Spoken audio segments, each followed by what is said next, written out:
ជំរាបសួរបាទថ្ងៃនេះខ្ញុំមានវីដេអូចែកម្លែកទាក់ទងជាមួយនឹងទស្សនវិជ្ជាព្យាបាលឆ្កែដែលមានបញ្ហាបញ្ហាសើស្បែកដែល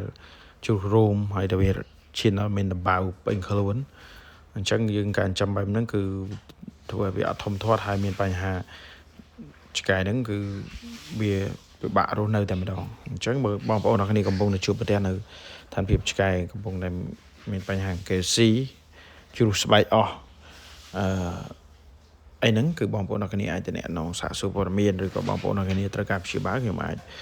ផ្ដល់ប្រឹក្សាយោបល់បានឬក៏ត្រូវការជាប្រភេទថ្នាំសម្រាប់ព្យាបាលឆ្កែកេស៊ីខ្ញុំអាចរៀបចំផ្ញើបានទាំងអស់នៅតាមបណ្ដាខេត្តទាំងអស់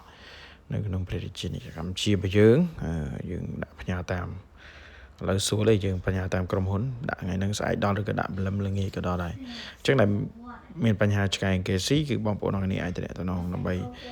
ដោះស្រាយនៅបញ្ហាហ្នឹងបានសូមអរគុណសូមគោរពលាបាទ